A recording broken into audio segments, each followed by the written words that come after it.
სოციალური უპასუხისმგებლობა თუ გაუცნობიერებელი საქციელი. შეზღუდული შესაძლებლობების მქონე პირები, რომლებიც ხშირად საზოგადოების ყურადღების მიღმარჩებიან, ანუ არის შემთხვევაში საზოგადოების მხრიდან მორალურ ზიანს განიცდიან.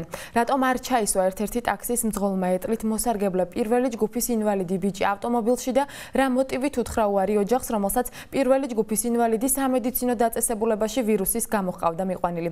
გვანსა სანაია და შოთა რეხვიაშვილი კიდევ ერთხელ მოგიყვებიან თუ რა ზიანს აყენებს საზოგადოების გაცნობიერებული თუ გაუცნობიერებელი ქცევა შეზღუდული შესაძლებლობების მქონე ადამიანებს. ნახეთ ჩვენი სიუჟეტი. ალეკო კიკვიძე პირველი ჯგუფის ინვალიდია. შეზღუდული შესაძლებლობების მქონე პირებისთვის შესაბამისი ინფრასტრუქტურის არარსებობა ალეკოსა და მისი ოჯახისთვის ერთადერთი გამოწვევა არ არის, რომლის წინაშეც ოჯახი ყოველდღიურად დგება. სოციალური უპასუხისმგებლობა თუ გაუცნობიერებელი ქცევა. ალეკოს დედამ TV4-ს მიმართა და მოუყვა, თუ როგორ არისვამდა სამედიცინო დაწესებულებიდან გამოსულ ეტლით მოსარგებლე ალეკოს ავტომობილში მძღოლი, იმ მოტივით, რომ ეტლს მანქანაში ვერ დაატევდა. თუმცა ჩვენს ობიექტივთან ნაილი ჭიღლაძე ყვება, რომ ტაქსი მინივენის ტიპის ავტომობილი იყო და მასში ეტლის განთავსების პრობლემა არ არსებობდა. ტაქსი, რომელმაც შეხედა ინვალიდის ეტლს, არ ესიამოვნა აშკარად და არ უნდა რომ ჩაედევნებინა ეს ეტლი, ზაგასად გამოვიძახეთ მინივილი, აუხსენით ოპერატორს რომ ყავს ეტლიანი, ეტლი დაიკეცება ჩვეულებრივად ჩაიდება მანქანაში, ოღონდ მინივილი იყოს. მოვიდა ეს მძღოლი, არ ესიამოვნა აშკარად ეს ეტლი, მაგრამ რო იტყვიან ვიძალავეთ მართლაც, ეტლიანიო არ უთქვიათ ჩემთვისო რომ ეტლიანიო, არადა ჩაწერილი ვქონდა ჩვენ ტელეფონში ოპერატორის ყველაფერი, როდესაც ჩავრთეთ შემდეგ ეს ოპერატორის ის მერე უკვე შეცვალა თავისი ის. ალეკოს ოჯახის წევრები იმ პრობლემებზე გვესაუბრებიან, რომლის წინაშეც ოჯახს არა ქვეყანაში არსებული არასათანადო პირობები, არამედ თავად საზოგადოება აყენებს. იმ შემთხვევაშიც კი, როცა მოგვიანებით საზოგადოება არასწორ ქცევას აცნობიერებს. ოჯახი ჩვენს ობიექტივთან ყვება, რომ მაქსიმ ტაქსის ქსელის მენეჯერმა ოჯახში ზარი განახორციელა, ბოდიში მოიხადა და იკითხა, ხომ არ მიუყენებია რაიმე სახის შეურაცხყოფა ტაქსის მძღოლს, თუმცა მენეჯერის ზარი ალეკოსა და მისი ოჯახისთვის დაგვიანებული აღმოჩნდა. ზოგი რო დაგინახავს მიყავხარ, ისეთი საცოდაობის იმით შეგხედავს ეტლიანი რომ მიყავს, ესე იგი დაიქცა ქვეყანა.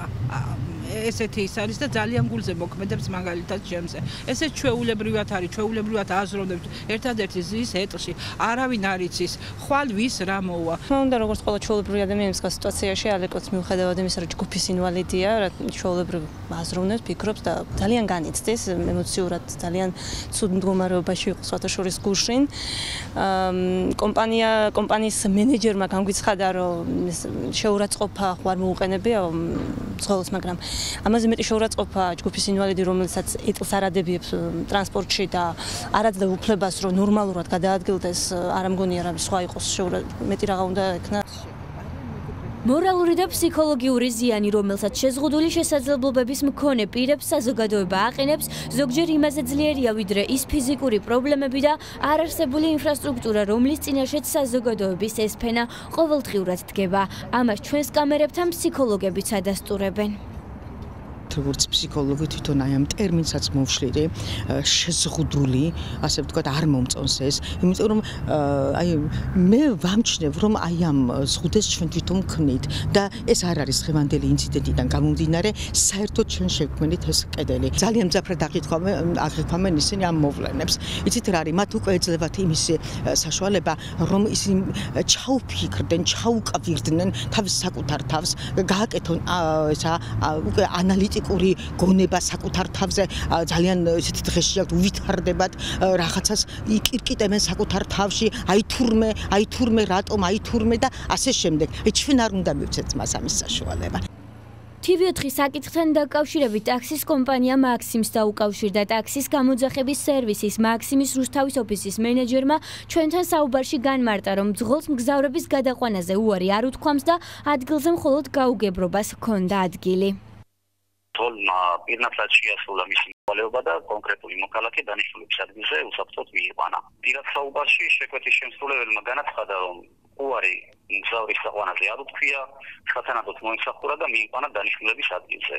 არანაირ დისკრიმინაციას შეზღუდული შესაძლებლობების პირის ადგილი არ ქონია. ბოდიში იმიტომ მოვხადე, რომ ხერხულობაში ჩავარდა ეს ხალხი და ნადიტო ჩვენი კომპანიის სახელით მოვიხადე ბოდიში. ნიშნულოვანია საზოგადოებას ახსოვდეს, რომ ხშირად გაცნობიერებულად თუ გაუცნობიერებლად ამ ადამიანებს ჩვენი თანადგომა და მხარდაჭერა იმაზე მეტად სჭირდებათ, ვიდრე შეზღუდული შესაძლებლობების მქონე პირთა უფლებების კონვენცია, რომელიც ჩვენს ქვეყანაში სრულფასოვნად სავარაუდოდ წლების შემდეგ დაინერგება.